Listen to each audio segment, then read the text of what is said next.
Hello and welcome to the A-Form Show. My name is Alan George and thank you very much for tuning in. Each week, we sit across from thought leaders and change makers in the architecture and design space of the GCC. We dive deep into their experiences, both professionally and personally, and share their valuable insight as to what makes them tick.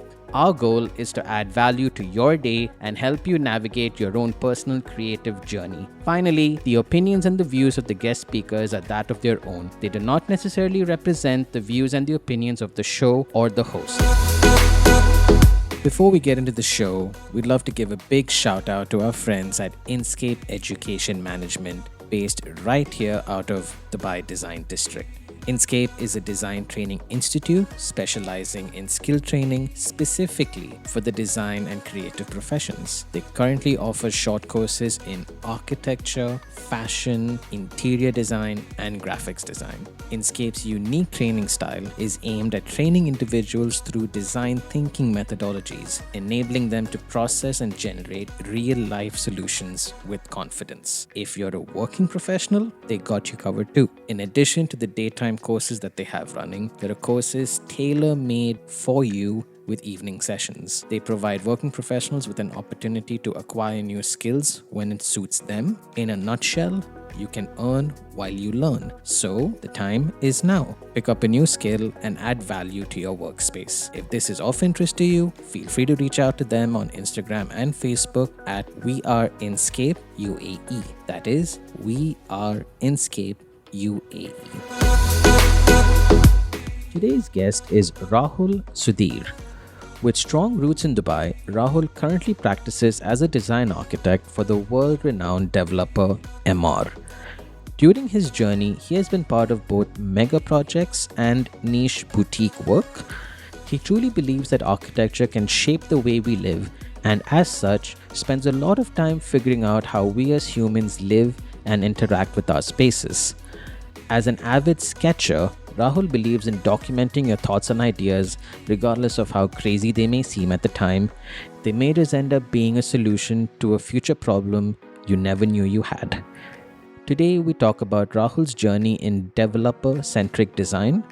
We discuss the importance of traveling and sketching for an architect and his favorite way to decompress. So without further ado, take it away, Rahul. Hello and welcome to the A-Form Show. Thank you guys for tuning in again this week. That makes us really happy. Like we can jump around in circles happy. But in all seriousness, your support really has been mind-blowing over the last few episodes. Really didn't think we'd be getting that much traction. So genuine big thank yous to all of you for, making us able to be doing this, I guess, a little more regularly now. Today's guest, as you may know, is Rahul, and he and I share a lot of things in common, obviously, our love for architecture and so on. Rahul comes with a host of experiences and a host of projects which he's worked on, which I'm hoping that we can all cover today. I'm pretty sure some of them we can't really talk about yet, but we'll see how much ever we can get through. So to not waste any time and get right into it, I thought we could start off with an incident, I'm going to call it, or an experience, if you may. This was basically Rahul's first ever interview, I believe. Yeah, I mean, it was the first one out of college. And just to paint the picture for you, Rahul was studying in Bangalore, I believe. And this was kind of one of those on-site, on-campus kind of recruitment situations for a position based in Dubai with a developer. And as such, Rahul did not want to come back for his own, his own reasons, whatever they may be. And this is kind of how he went about navigating it. So I'm going to turn over the entire floor to you, sir. And please let us know what happened. So it happens. It so happens that so then I spoke to the recruiter, and then I kind of made that call to tell that, listen, I'm not interested. I'm sorry. Like, that sort of thing. And Thank you for considering me. Yeah. So then he's like, oh, but wouldn't you want to meet Mr. PNC Menon? Like, he's the chairman of Shobha Developers, and he'll be taking the interviewed directly, Right. and that got me. And I was like, oh wait, let me reconsider. no, I think I was a lot more. At that point, I just felt like I was like, oh man, I want to meet this guy because he is he's quite legendary in the sense that he's considered one of the biggest developers in the country, Of course. he's done some. Wait, when you say in the country, are you talking India. India? Yeah. Okay. All right. I need to keep that on silent. Oh, it's cool. I mean, we all have iPhones. We know what happened. It's cool. Yeah. Okay. But I mean, before you continue, just a clarification for me. So when you got that call and you found out it was him taking the interview and not, I would suspect, a random HR person, was it the fact that you saw value in getting, face-to-face time with him, or was it just the fact that it was the owner of the place kind of talking to you? What was it? I mean, why the excitement? Why the change in mind? I think there were two aspects to it. One was the excitement of meeting someone like that, because I had never in my life met someone say as big or as important. Right. Which is fair. Yeah, which is fair, I guess. So it was very exciting in that sense. And then the second part of it was that I felt like if he's doing this interview himself, Right. there must be something about it that he's very passionate about, like Right. the whole idea of picking young people to come work for him. And I'm pretty sure it's not like he does the interview for every single person that goes through his firm, right? Of course. And this we're talking about a job which is pretty right down. It's An when you entry talk level about the job. level, it's an entry level job, right? So if he's doing it himself, there must be something about it that he's very passionate about, which I later went on to learn about. Right. I'll speak to you about that later as we progress. So then I went for the interview, and then I find out that it was crazy because I seem to be the person who's least interested, in the sense that everyone else was very excited about the job, about the whole idea of kind of coming to Dubai. And I was the only Dubai kid in that circle. So there were a bunch of 20 students who had gathered up at the bus stand, and we were all going to the place for the interview. And I seemed to be the only one who didn't have, like, I had an A4 file with me, and everyone else was carrying the huge A0 sheets with their models and all of those things.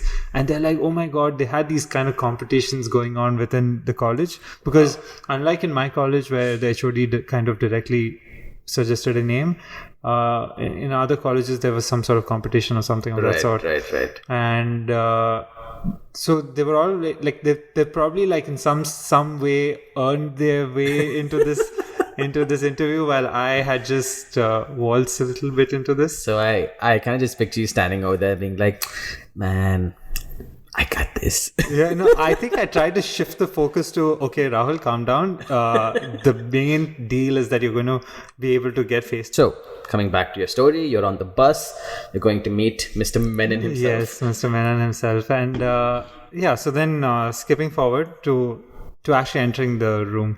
So this really funny thing happened. So we were all sitting in this room. There were like maybe 30, 40 of us. Is this like a boardroom kind of thing? Or like it was like a waiting room. It was weird. It was like we were all sitting, and I've only seen this in movies where you had like 40 people all like, suited up, not suited up because it's, relatively formal. Yeah, because they're students, and they had like, they were anyways, so we were all like sitting in this room waiting, and then this person comes and he's like, whatever happens, do not touch the door.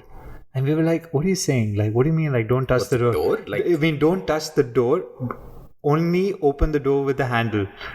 The handle, like, in the sense, do not push the door. Like, do not, your handprint should not be on the door. I feel like, what's going on? Is this like, it's funny. And then, so basically, the chairman is extremely particular about this. He feels that there should be no fingerprints on the door, because you have a handle, and that's meant, and that's what's, it's meant for opening the door. So you're not supposed to sort of like, and you won't believe this, in Shobha developers, you do not touch the door ever. Wow. And you'll find the glass doors like spotless, clean. I mean, unless someone from outside comes and, but But when you think about it in hindsight, It makes sense. sense, right? Yeah. Like you have a handle, use the handle. Don't. I mean, I guess when you say it a little out of context, it would seem very like uber control, Yeah, like yeah. super OCD. But Yeah, it is. but I guess, yeah, I mean, like in hindsight, like you said, I mean, I guess it has some kind of impact on the corporate culture as well, right? Yeah. Wherein something as simple as that kind of sets you, I don't know how I want to frame this. It kind of makes it very clear what the management wants. Yeah. Huh. Like it's a very small, almost like, not even an important thing, but the fact that there's so much thought put into something as small as that, it shows that they probably have put that much thought into a lot of other things. Yeah, because what I saw in it was discipline, like in some Exactly, sense, right? exactly. Like there's no sloppiness. It's just being very sort of disciplined in some, and this is probably one of the first instances of where architecture and discipline in terms of mannerism kind of came together, and I was like, oh, this is something. And so I was very particular. Like I kept a very good distance between myself and the door. I opened the door, I got in, and then I sat down, and then we had a really casual conversation about where he kind of went through my A4 file, because obviously he wasn't very impressed when he saw An A4 folder sheet to begin with. But then I quickly I had put in pictures of my models and stuff. Well, people were carrying their own actual models. I had a lot of pictures of my physical model. So one thing about me, which how do I put it? So during my course, during my undergrad course, I had more models than sheets, and I used to really sort of spend a lot of time making physical models. There were sometimes instances where I'd show evolution of how they do these little diagrams of how the design evolves. Right. I would actually have physical models kind of showing that evolution, and there'd be sometimes very subtle, but for me, I had to, even if there was a small change in a model, I had to rebuild the whole thing with that small change in it. And because I was that obsessed, because I kept feeling that if I can build this, if I know how to build it as a physical model, I surely know how to construct it, how it can be built in the real world, right? So you were more so you weren't really modeling to replicate something. You were modeling for investigation, perhaps. Yeah. So this is where I used to struggle. Okay, so I used to draw on craftboard. Like craftboard is, what's craftboard, right? Like the brown sheet, the recycled paper, right? Yeah. So that was my favorite material. So I used to literally design on these craftboards. Okay. And I used to draw the shapes or whatever I want on that. I would cut out the piece that I'm most happy with. I would use that as a template, draw that on a paper, and that became my plan or whatever, right? So my professors would ask like, so where is your evolution? And I'd go like, yeah, it was on the craft board, and now it's shredded. It's like, but so initially they wouldn't buy into it, but then over time, after they see my process, they kind of realize that okay, it's possible, I guess, and it worked out for me. So getting back, I think that really sort of set it sort of set me apart from the rest, and I honestly believe that's the only reason I got that first job, because he hadn't seen that level of models, or not in terms of skill, but maybe in terms of just quantity, or you could see a lot of love in it, like the way the models were built, and the fact that you build a model for every design. Because I find this with a lot of students where they build models because they've been asked to. Exactly, like it's just a checklist which they have to like tick off, which they need to be marked for or something like that. They don't really understand why they're doing it. Yeah. So this is something like when I go for reviews or something in colleges, which I've had, something that I try to tell them is when they start showing me sheets, they show me like sheets that seem not in line with what they sort of need to be doing, and then I'll be like, why have you done this sheet? Like, why is it in this particular scale? Like, why is it not in another scale? Because this scale is not relevant to your design. Exactly. Right? Because the professor would probably just sort of say, this is the scale, we need this scale section, this scale. Exactly. I'm like, but what you're doing and Is that not scale relevant. Yeah, and yeah. these sheets are not relevant. So you have to like judge for yourself. Exactly. What do you need like to sort of Yeah.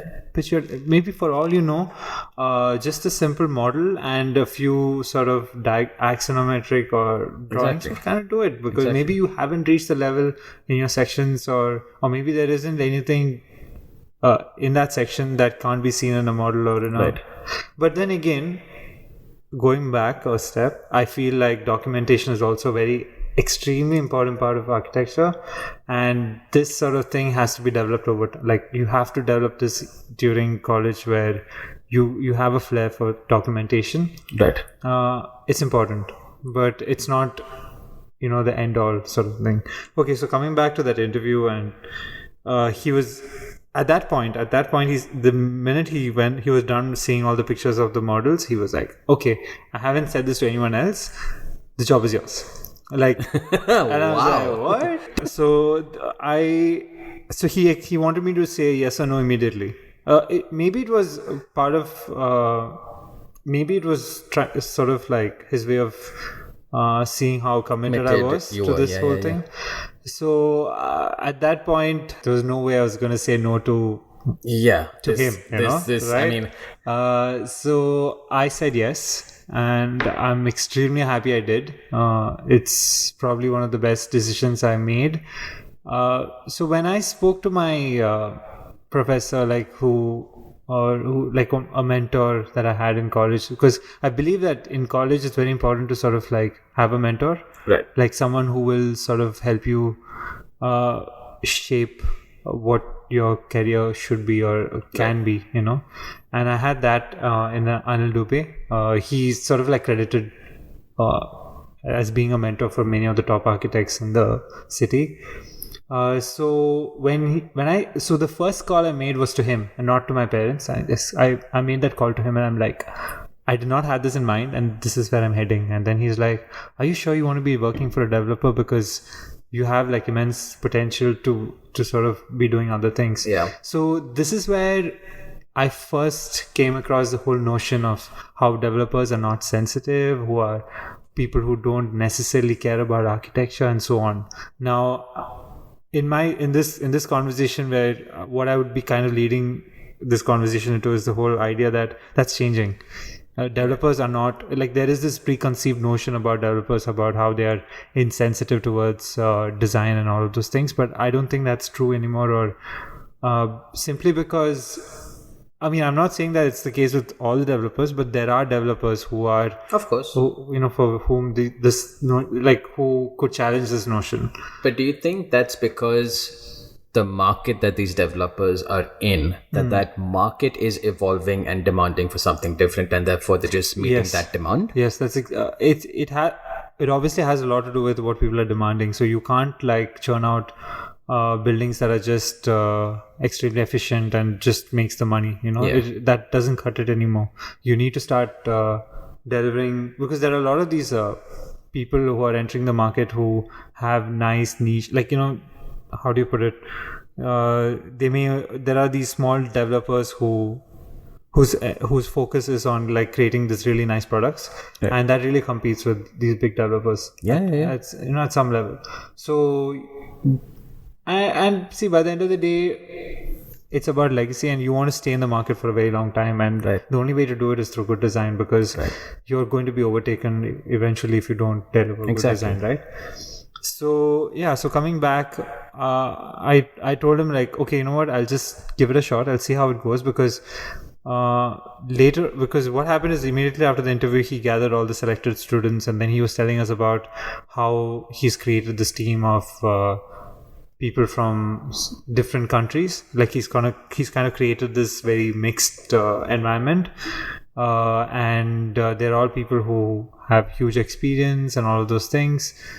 And the youngest lot is going to be all of us students. And then he kind of he then moved on to why he did what he's done. He said that he wanted to kind of create this sort of, for the way he looked at it, was kind of giving it back to the country, in a way, because he felt like it was sort of his responsibility to pick these students that he feel were one of the best in the country to be trained under some of the best architects that he knew. Right. And for him, that was sort of part of giving back, or at least that's the way he put it across. And but after my experience in Shobha, I do feel that he meant every word of that, because just the way the whole place was set up was really great for learning. And he had sort of given direction to the directors that these guys need to be taught, and this is so don't like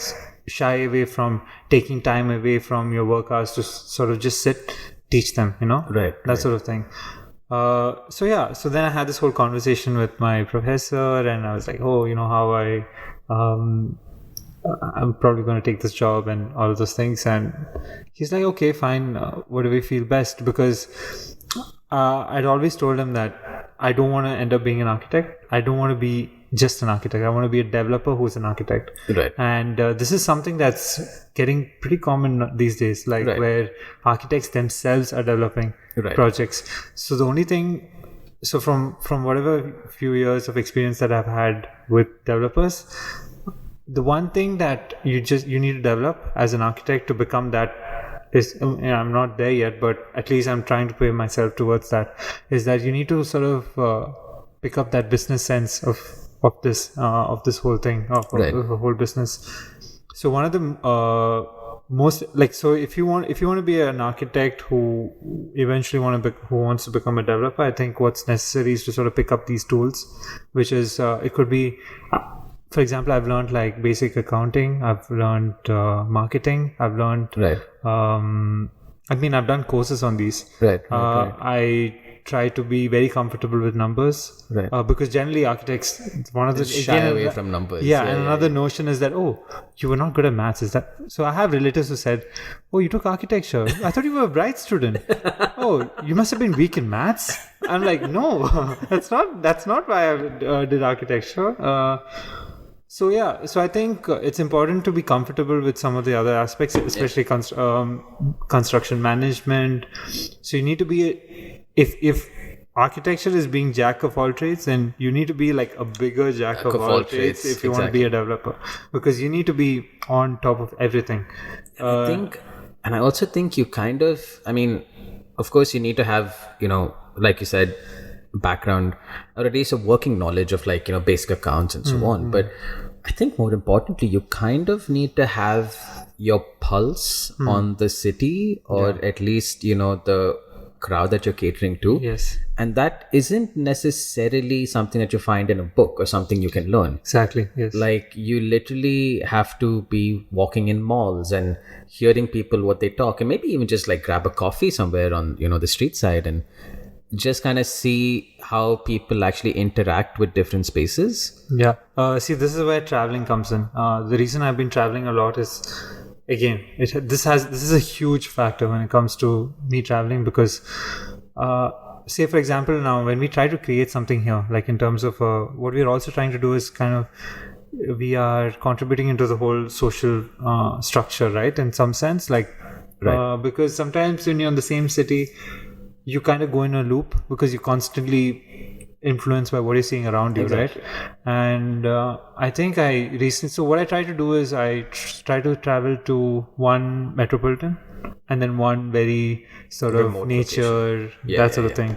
And I try to kind of find a balance between that in some sense, because when I go to a place like a big city, like say I recently went to Singapore, and the way I saw how people kind of operate, and I saw this very strange thing that I could never imagine happening. People were queuing up in front of restaurants in Singapore, like and not just one-off restaurant, like in many restaurants. Why so? It could have to do with people being loyal, like in the sense, like they are very committed to having food from that particular restaurant at that particular time. Maybe, I don't know. But this was a common thing. Very common thing, and I found this in many places where people were during lunchtime were sort of or is it the pace of the city? I'm not sure, where people don't feel the necessity to kind of, oh, I don't have the time to stand at this line. Right. I'm not very sure. So this is something That's interesting. I'm trying to kind of reflect back on what could be the reason. Is it could be brand brand loyalty, as you can call it, or it could be sheer maybe that particular cuisine there isn't a sort of oversupply, true. maybe, and it's a sort of there's some sort of control in that sense, maybe. I don't know. Yeah, because generally, if you were to see that here, I mean, you normally don't see that very often here, but whenever you do, it generally means that, it's a really, really, really, really good place, and the stuff there must be like really good. But to see it that often, it's kind of curious as to why that is. Yeah. Shake Shack, for example. Right. I found the longest queue for Shake Shack over there. I couldn't so I need to maybe check where the Shake Shack was. Maybe the first store was there. It's really popular there for some reason. I need to check on that. I haven't really. No, but it's questions like this. I mean, this is what I try to tell people. I mean, this is why you travel. It's not traveling for that Instagram post. It's not traveling to see that one famous building of that one architect. Yeah. Granted, you should. I'm not going to be one of those guys who's going to be a hypocrite and say, I've never taken a selfie in front of, that building. Of course I have. But then I've also done a lot of this, just like looking at how, things work and how people operate. I think that's so, so critical. And I especially hate, I don't know why this happens. And probably your input on this would be good. If ever I'm going to like a city, I tend to not do a lot of research about it. My approach is generally I kind of get onto a bus or get into a cab and I kind of tell that person, don't take me to the tourist places. Like, show me the city as to what you would see it. Where is it that you would want to go eat? Where is it you would want to go have, like your tea or whatever? And that is a completely different thing. I mean, when I sit across people and I tell them, oh, like I've been in that city, and they say, yeah, me too. We both have very different narratives as to what we saw in that place. And I guess that's what you need to do, especially as an architect. I mean, if you are traveling for, architecture purposes, of course. Yeah. Okay, so I do a total opposite of what you say. Like, I tend to research the place a lot more. But it has the downside to it because this comes back to how many days do you have in the city, right? Of course. So generally what I try to do is I maximize output, Mr. Developer. No, I do. So I don't try to tick the box. Like, it's not about ticking the box for me, but I try to figure out. So for me, the thumb of rule is one place a day, right? Okay. I don't try to squeeze in more than a place in one day. So, for example, when I was in Singapore, I said, okay, downtown one day. Okay. Say Sentosa one day. Or, that sort of thing. Which is a fair amount of planning. Which is generally what people would do, right? But I guess there are people who would just say, okay, downtown half day and then just quickly, I saw the Marina Bay Sands, that's it. Yeah, like done. Literally, right? I saw it across. I saw it. Yeah, it's fine. It's done. But let's say, for example, when I went up on Marina Bay Sands, I planned it in a way that I was like, okay, I need to go around 4:00. Did you do the whole pool swim thing? No, you can't. So it's only for the residents over there. Yeah, right. But I saw it from far. I went right to the tip. And I said, that. So what I was trying to do is see, like in Dubai, for example, we do a lot of these waterfront properties and those sort of things, and this whole vistas and those things are taken extremely. Like, we're quite passionate about it, right? We want to create those sort of moments, like you would say. So I wanted to experience it in some sense. Like, so when I went up there, I was like, okay, I need to experience this in the day and the night. So then I kind of timed myself, went there around 5, 6, so that I think the sunset was around 5 at the time. It was pretty early sunset. So I may be wrong about this, but anyways, so when I went up, I tried to time myself around that time, but it's probably what people do here as well when they go to the Burj and stuff. Khalifa. Yeah. So it was interesting how the city looks so different at night, and then it looked sort of different in the mornings, right? It's the same with Dubai as well. You'd find like it looks very different in the night, right? So what I was trying to understand was like how certain parts of it sort of like from that point I knew where I needed to go next. That's the amazing part, right? So it's sort of like, okay, I was there, I looked down, and then something called out and said, I need to go there next, and then I go there. So that was not planned. Right. And then I kind of found my way down and then so on.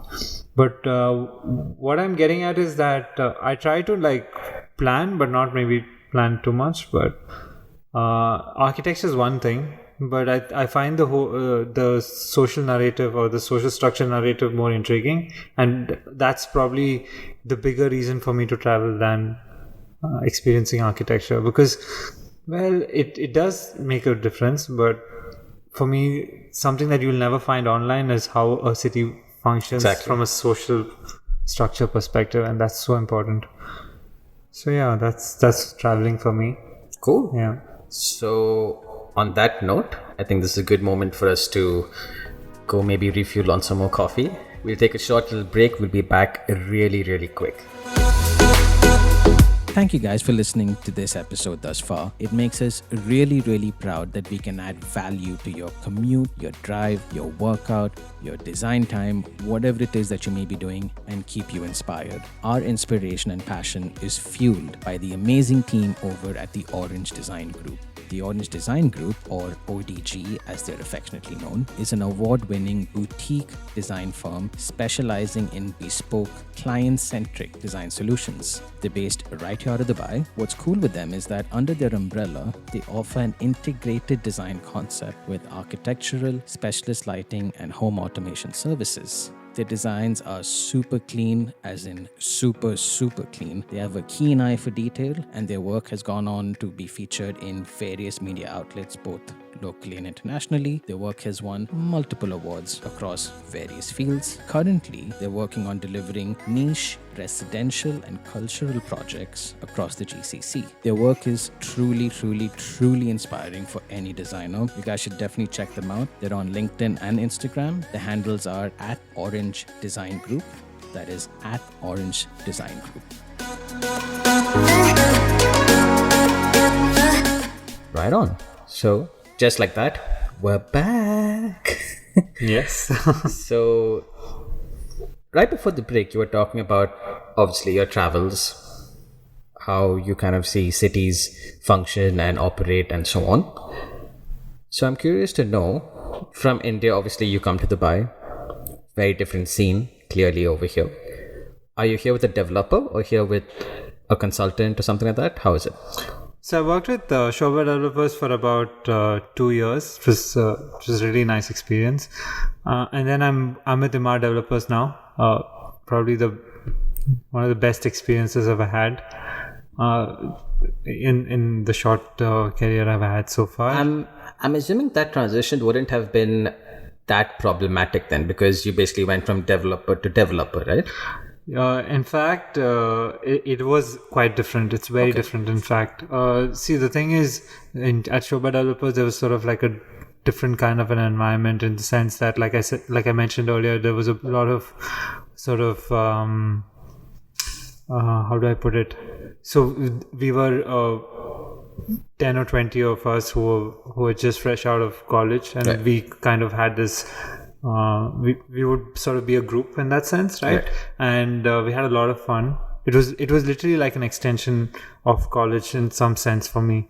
But also the way Shobha Developers in-house architecture team works is that they're closer to a consultancy in some sense, because they do their production drawings in-house. Right. So they are somewhere in between being a client and being a consultancy, right? Because typically a consultancy would have to like sort of pitch for projects, or they would have to go through a process where they finally kind of get selected and those so on.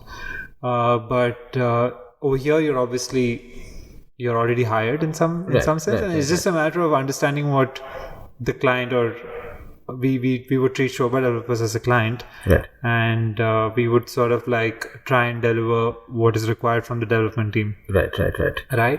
So, but this is all still within the same house. Yeah. It was so it operated under the name PNC Architects. Right. and we were about 50-60 of us, and we would so the most where this is where the contrast comes, right? We would do production drawings, we would do DM submissions, everything. So it really operated like A consultancy, but under a client and only working for one client. Right. So in contrast, what we do at Emaar development is very different, where so this is also sort of like evolved over time, right? So initially I was part of this team called Square 8, wherein we were kind of working for Eagle Hills, Emaar, a little bit of Inshama. So we were sort of like a small team, which about 10 of us, 10, 15 of us, mixed nationality. We had people from Italy, we have people from Spain, Britain, Jordan, Egypt, so on. Like, so it was almost like picking one person from each country. Like, Right. so there was also there was also thinking behind it. From what I learned later, is that just kind of bringing a very mixed kind of Exactly. input, because this place we're not serving just one nationality, right? Over here, course. so there is this sort of and this whole input that we get from different cultures helps a lot in creating the product. So yeah, so initially we were called Square 8, and then over the last 1.5 years our entire team kind of got absorbed into Emaar development, and now we exclusively work for Emaar.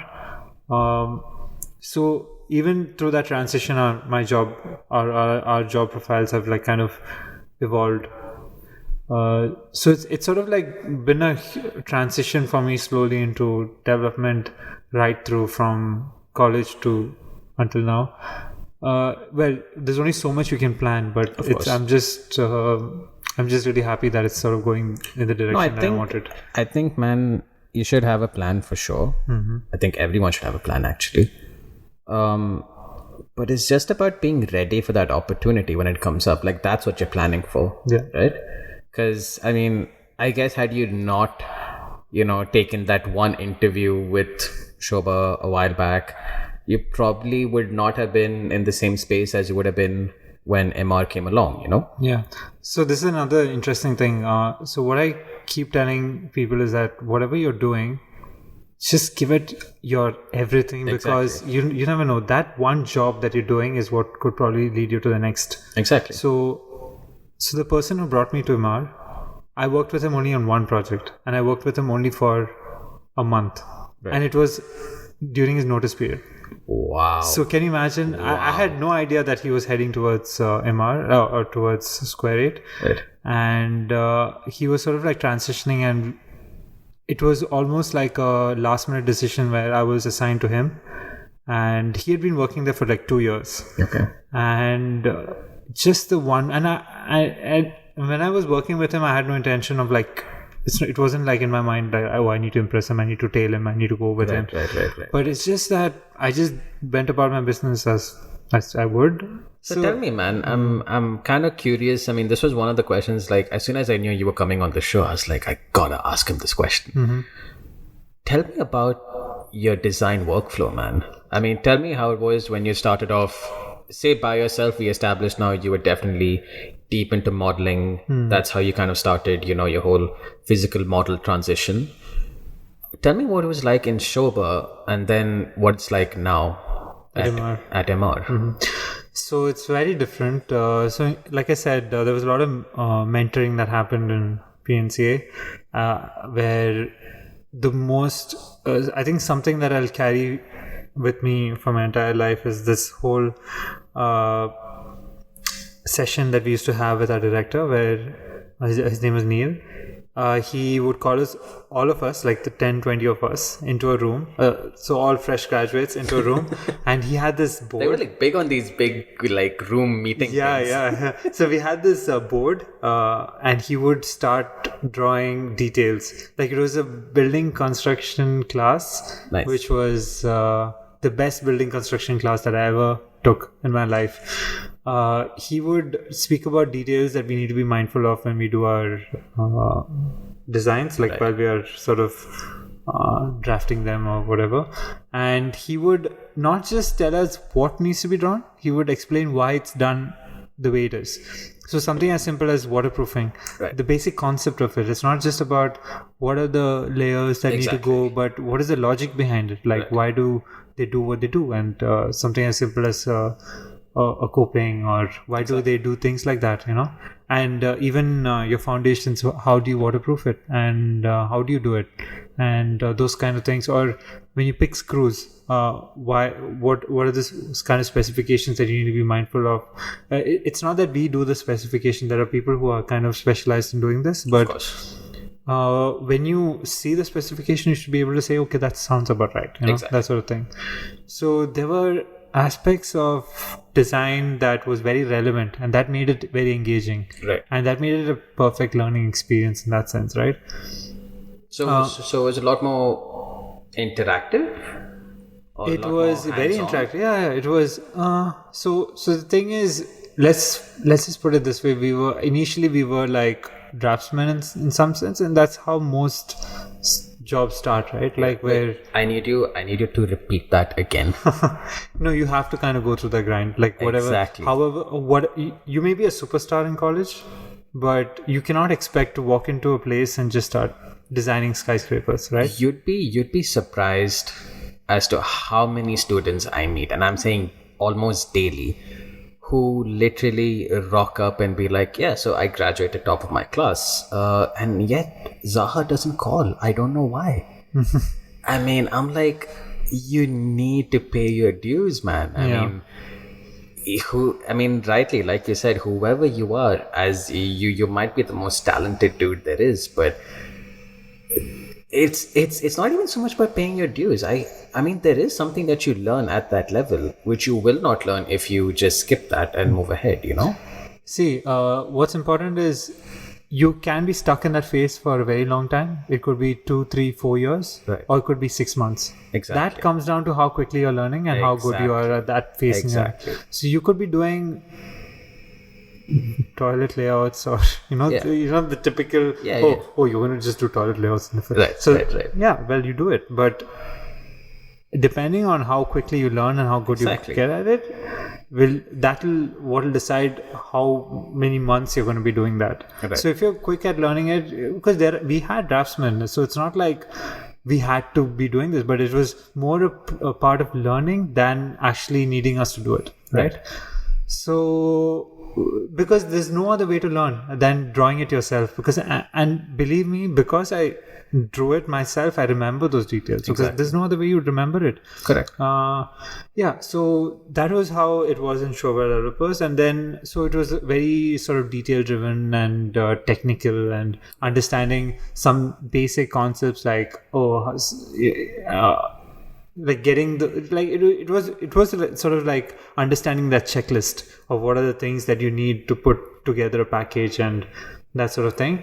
That was maybe for the first 1 year or so, and then the second year got more interesting, where people sort of start moving up, or rather they start like kind of your job profile sort of slowly starts improving, where you're trusted more with design and giving your inputs are kind of they start like being more receptive to it and those kind of things. But you have to earn your way to that point, right?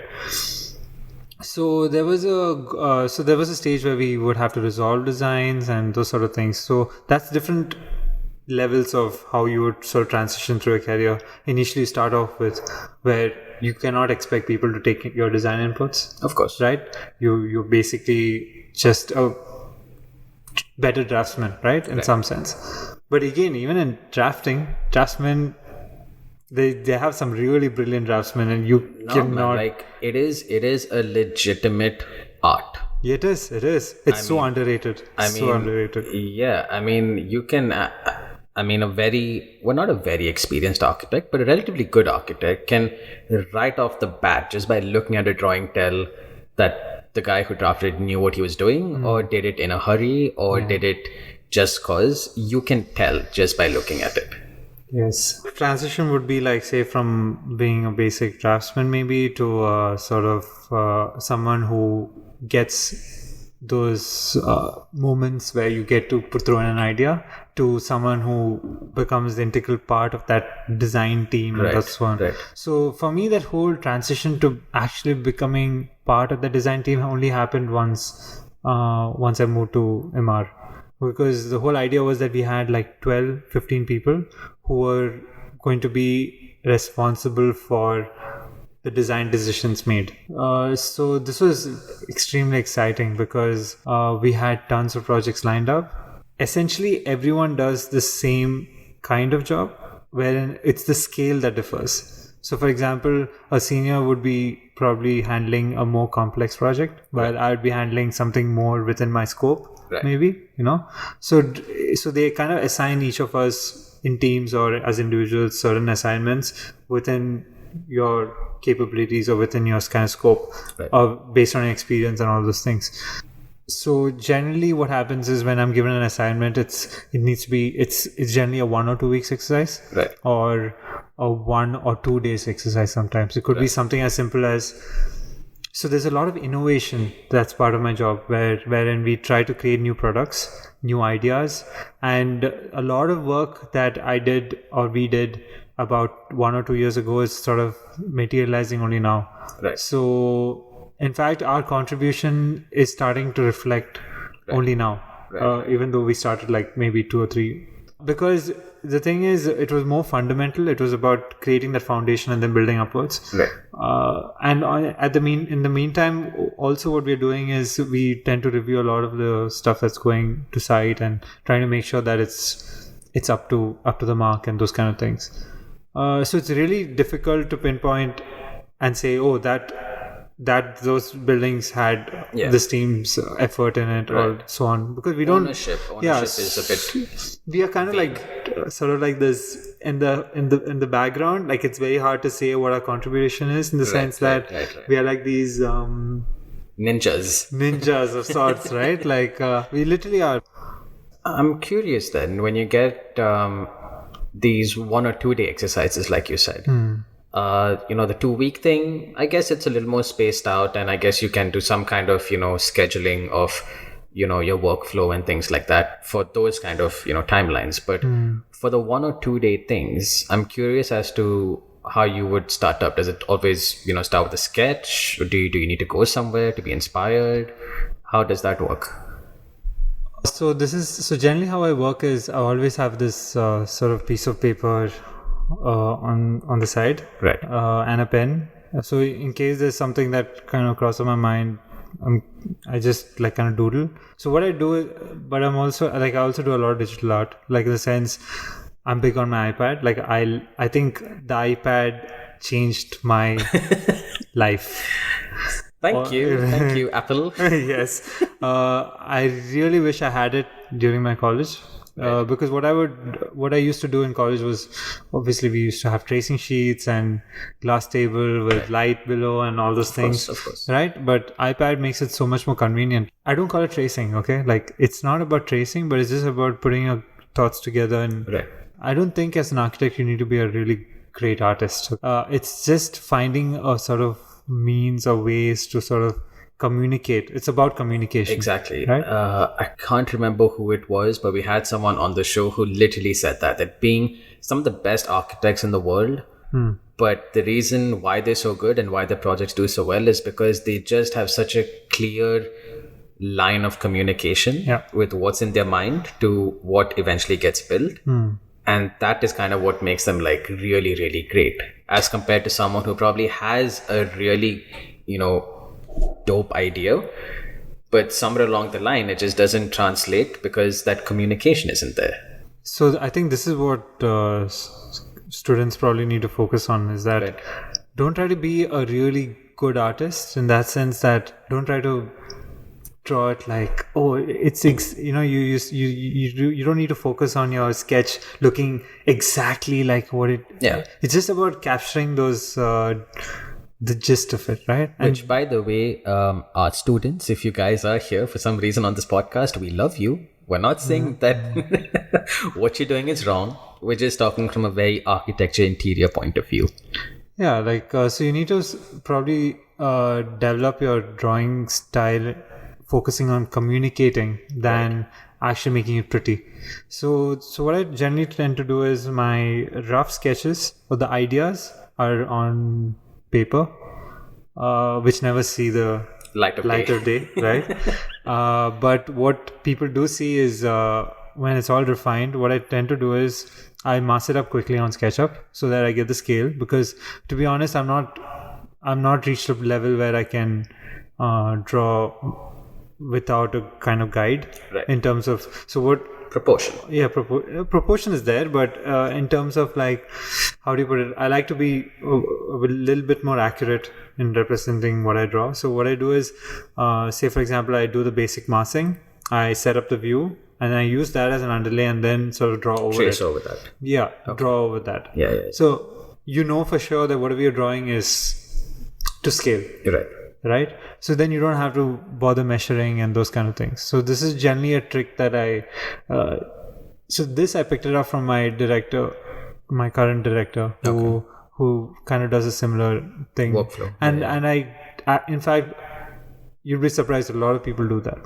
That's generally how architects draw, where they do the basic scale so that they're not too far away from what you finally need. Exactly.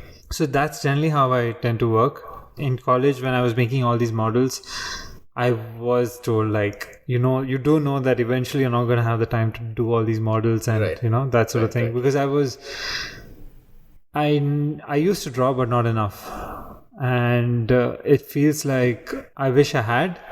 Like, models are important, but you got to come to terms with the fact that you're not going to be able to build models as you progress, right? You may be able to do a small model here or there, but you will tend to get so busy that it'll be a luxury to build models. Of course. So sketching, there's no better way than to communicate than to sketches, and even to explore your design or solving the puzzle. There's nothing better than sketching. I do a lot of that now. I think on a daily basis, there's a lot of sketching that happens, especially because our exercises need to be quick. And no way to get something out quickly than to sketch. Exactly. So this is a great part of the job. Most of our scope is resolving and solving issues, and the skill really helps. Drawing really, really helps. That's nice. On the iPad, any apps that you've used and they've kind of gone out of your workflow? Any apps which have stayed? Because I'm curious to know. I've kind of shied away from the iPad for the longest time, and I'm sure you know this. I'm kind of one of those like old school sketchbook pen type people. I mean, I could like go through literally a sketchbook probably in like 2 days, just because I guess I'm now that quick in just that. But I found when I moved to an iPad, I guess the amount of variety kind of handicapped me, in the sense that there were so many apps and so many line weights and so many pen options, and I just didn't know where to start. Whereas with this, it's kind of a lot more freer, at least for me. So I'm curious to know apps that you tried which probably didn't work for you, probably the ones that stuck around, and why they did so. I think the app you're referring to is Procreate, I guess. Maybe. Probably. Yeah. So the thing with Procreate is that it's amazing. It's amazing for digital art. So I've done. I use Procreate when I want to do, like, say, a person's face. Like in the sense, like when I do my portraits and those kind of things, I use Procreate, and it's brilliant because it has different kind of brushes, too many choices. So you have to kind of make these selections. And you kind of have to know what you want then before you start. So that I would not suggest for architects. I think the best app out there for architects is Sketches app by Tayasui. Just Sketches? It's called Sketches by Tayasui. Okay. And it's amazing because it's very basic. It has your layers and it has basic pens. So it's the pens that you find in your studios because you have your... That's nice. Yeah, your ball pen, or not a ball pen, your ink pen.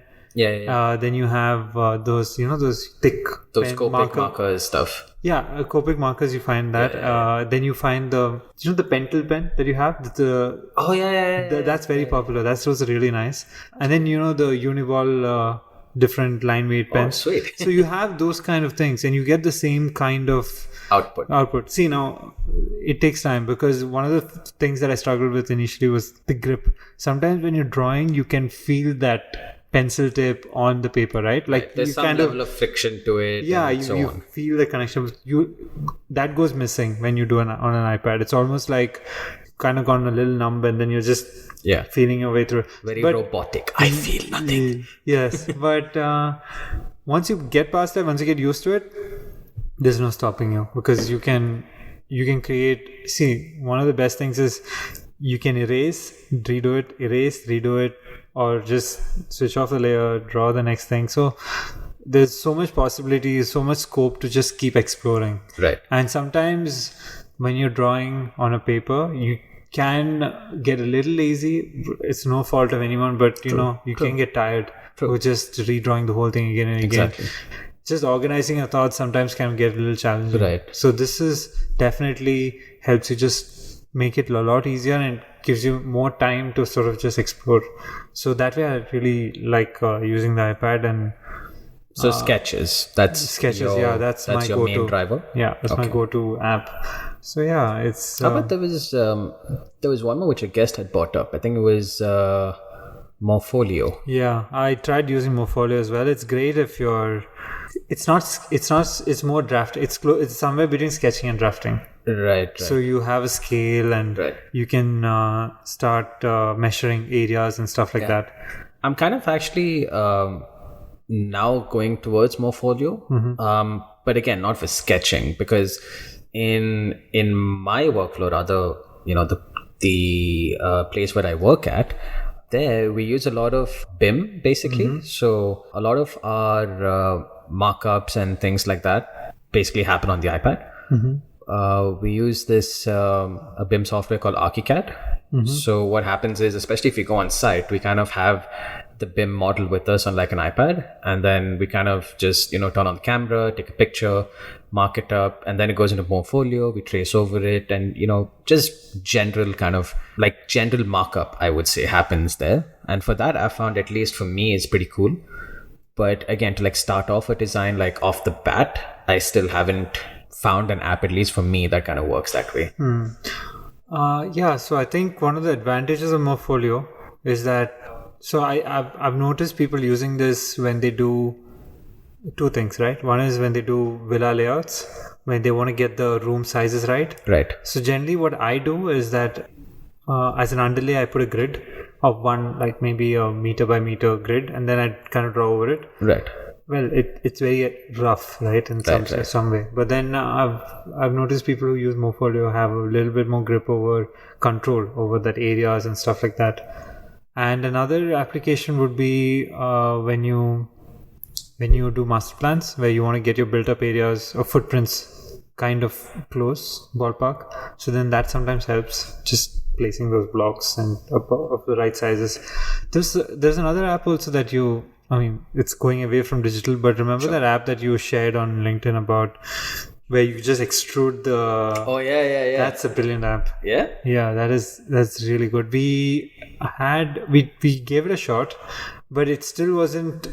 so we kind of spoke with the team to kind of evolve it a little bit more. Right. To suit our... Yeah, I remember, clearly, we had... I think it was called Modular? I think so. The name kind of evades me now, but I remember something very similar. Like, we also had it, we used it. It seemed like it had a lot of potential, but just it somehow at the time, maybe our projects weren't the right ones to use, on that. And it kind of just went, on the back burner, and then we didn't really investigate it much. So the thing is, we do a lot of master planning in our office where... like new master plans, or it could be existing master plans, just small parts of it where it kind of gets where we relook at it just to make it, So the thing is, when we constantly keep shuffling buildings around, and then we want to sort of make sure that we are on point in terms of GFA allocated and those kind of things, these tools really help. Right. I feel like technology is definitely there. It's just need to use it. Yeah. Anything that, in your opinion, since you seem more on like the cutting edge of things, anything which you see that's going to for lack of a better word, explode or kind of, change our field in the next decade or so? Anything that comes to mind?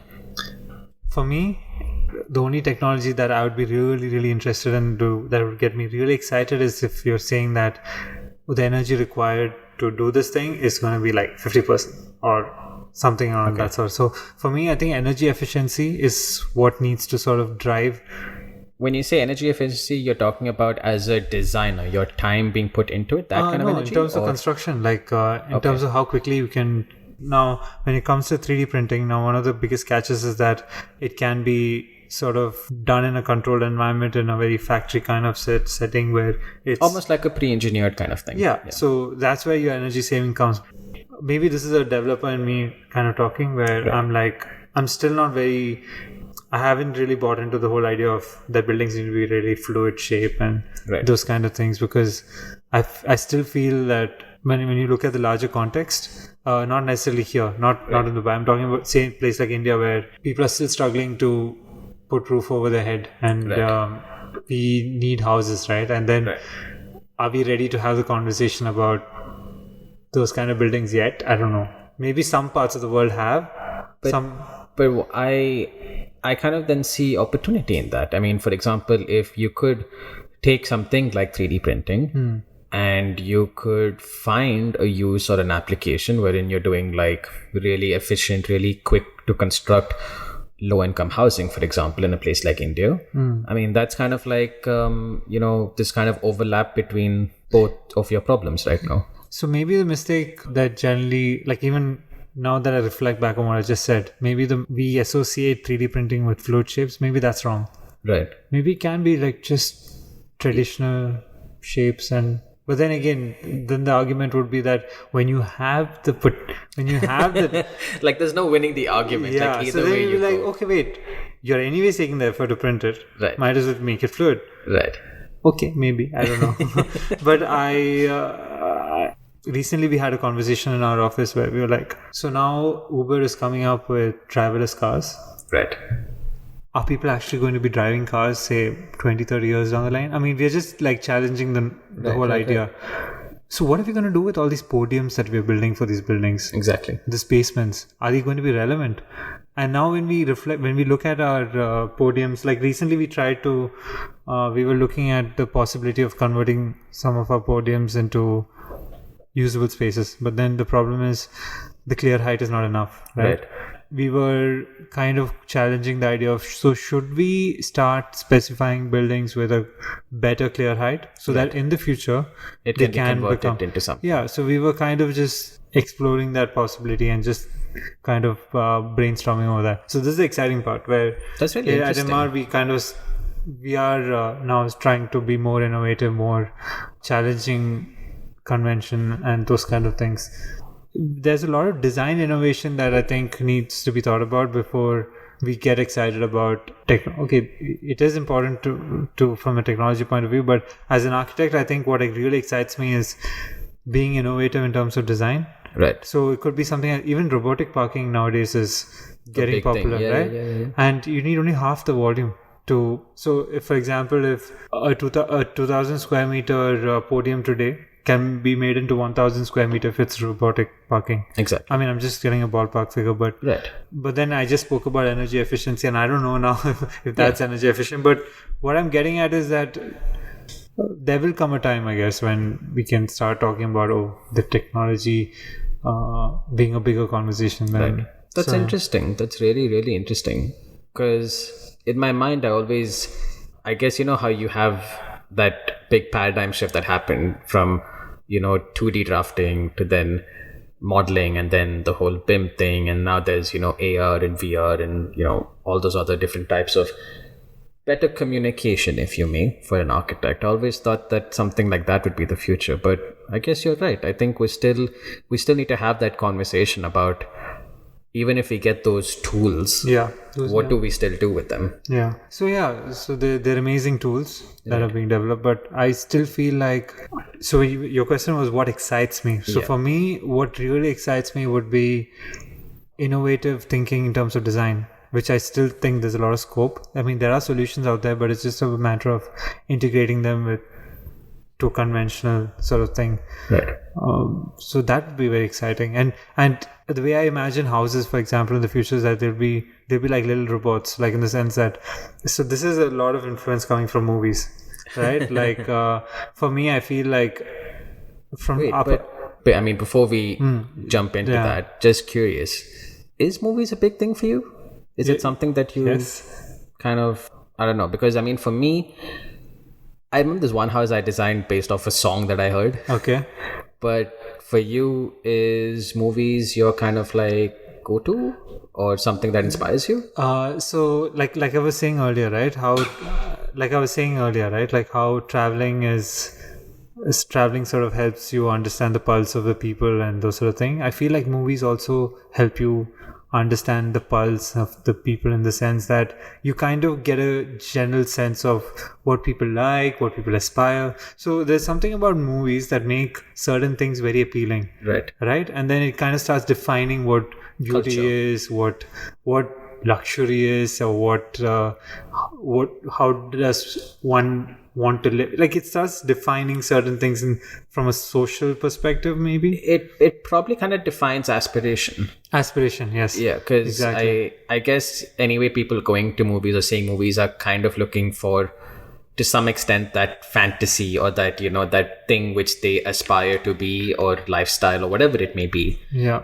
Yeah, in a sense, it probably does define a lot of aspiration in that sense. I guess maybe movies are the ones responsible for, you know, showing, like, if you have a fast car, that's, you know, something aspirational. Yes. Maybe the day that the movie starts showing like having automated cars is a cool thing. Yeah, but see, the thing is, I feel like I love futuristic movies. I also like movies that are really set in the olden days, Right. because what's really interesting is when they depict architecture, or when they depict a certain culture in those movies, it's almost like they pick out those really obvious things and they place it right. So then you start seeing, they picked certain elements, so they're not going to be like pinpoint perfect in that sense, but they have this really cool sense of how they pick certain elements and they place it along, and so you start observing those kind of things. So yeah, so going back, like I feel like when you look at these movies, you kind of get a general sense of what people are going to aspire for their houses to be like when you look at these science fiction movies, it sets a sort of aspiration, right? In some sense. So when you look at that, it looks like houses could end up being really these technology driven units that you probably, like pods or sorts, could be. I don't know, but so when you reach that sort of situation, does existing technology, is it relevant? I don't know. Maybe it is, maybe it's not. Interesting. But those are the things that excite me, like thinking about from a design perspective. I guess as architects, I mean, at least from anyone listening to this conversation, we're kind of always on, right? I mean, as architects, we don't really have, I guess with other jobs, you can kind of like turn off your switch when you leave work. But I guess as architects, we don't really. So, especially so much so, someone like yourself who, comes from the background that you do, and you kind of always have to be on wherever you go, because you're always observing and you're always seeing things and learning things and so on. I'm curious for you, what is really your downtime? I mean, how do you unwind, decompress, kind of restart, if you may? Because I guess all of this can kind of become very repetitive and very, for lack of a better word, routine. Yeah. So how do you kind of reset, if you may? This is where our profession is kind of nice, in the sense that drawing can be a downtime, and sometimes who's to say that you could just be drawing a project, like, for all you know. Right? For example, my wife, when I'm drawing, she would look at it as, say, me working at home. But the way I look at it is that it's sort of like a relaxation. It's relaxation, because I'm doing something that is not necessarily required, but it sort of helps me with my process. Right. And then it sort of like helps me with so it's not necessarily me bringing back work home, but it's just, I find it quite relaxing to just sit and doodle or draw. Well, my wife's going to be pretty upset that she was mentioned in such a context. But she's very supportive. Of course. Yes. Thank you to all our wives, rather, because, we're here doing this, but all our better halves, even, Yes. not just wives. I mean, wives who are architects, who have husbands. Yes. Yeah, see, the thing is, she's very understanding. So speaking of family and all of those things, right? This is another interesting aspect because have you generally noticed that a lot of architects tend to get married to architects?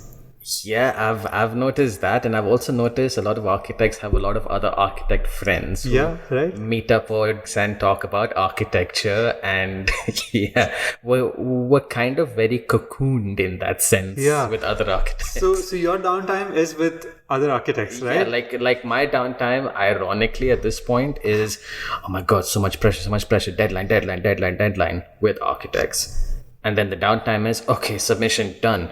Hello, fellow architect. Do you want to go catch a movie about architecture? And then speak about architecture. Yeah. So this is where I think it helps. So the fact that my wife is basically entrepreneur. That's cool. And generally, like now that, like I mentioned earlier, like my aspiration is to become a developer eventually, which is in line with being an entrepreneur and those sort of things. That kind of really helps, like just having those kind of conversations which are out of your scope. And Right. sometimes just switching off in that sense helps, like where you're just sort of cutting away from and speaking about another industry or another sort of aspect of business as such, or those kind of things really help.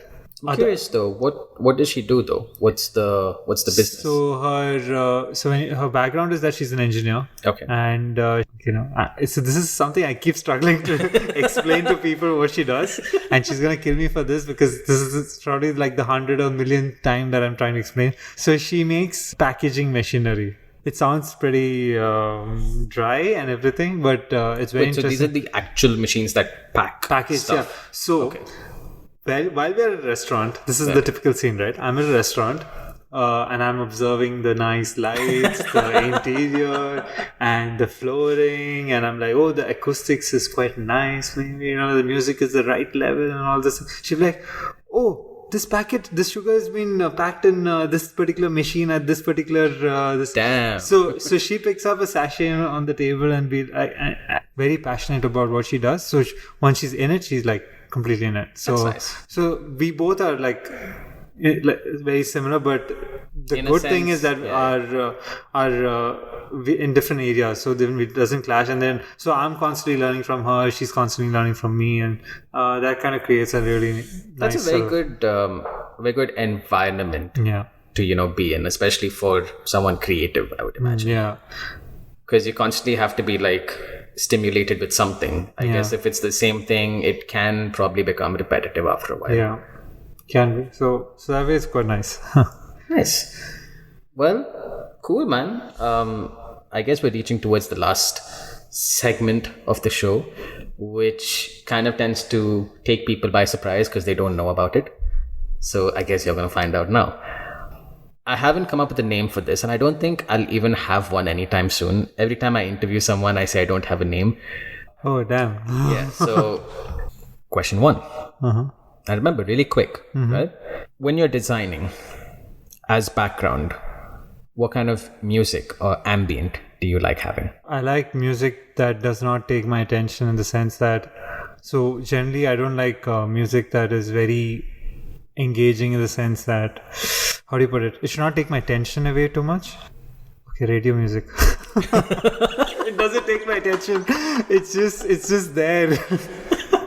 Damn, No offense to anything that's played on radio, but generally speaking, like for example, you wouldn't find me listening to, say, bands that I really like, say for example Oasis, or those kind of bands which make music that would make me think about the lyrics or make me follow the lyrics. No, it's just very, very neutral kind of music. Right. Yeah. Okay. Interesting. Next question is a project which you wish you had been a part of, and why?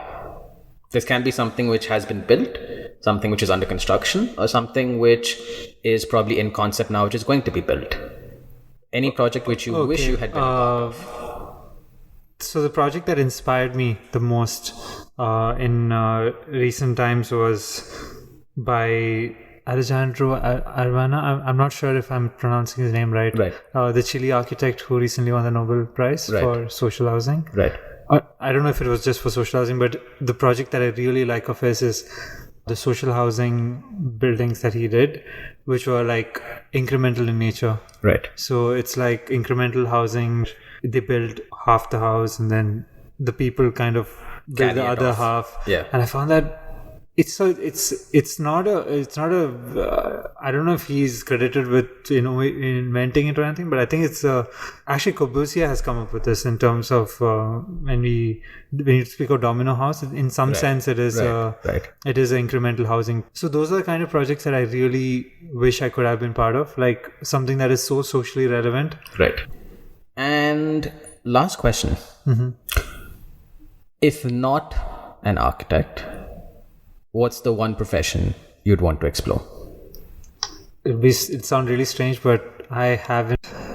There was no other profession that I would have. I can't imagine myself in any other profession. But if I had to, it's difficult. It's amazing. I've never thought about it because I kind of decided to become an architect, or that I wanted to become an architect pretty early on, like maybe around my 9th grade or something.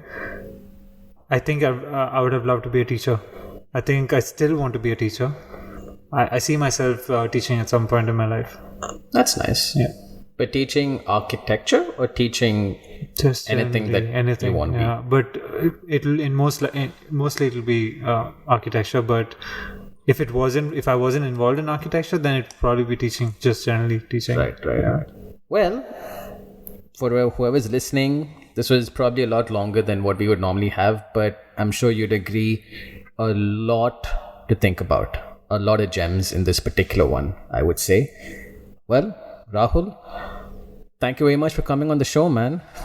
Really, really appreciate it for sharing your insights on developer-centric design, if you may. But just in general, man, I think there's just so much to learn from each other, especially in this particular field over here, that there isn't enough that can be said. I mean, this conversation can go on for a lot longer. So I understand time is very precious. So I just wanted to say thank you very much for taking time out for being here.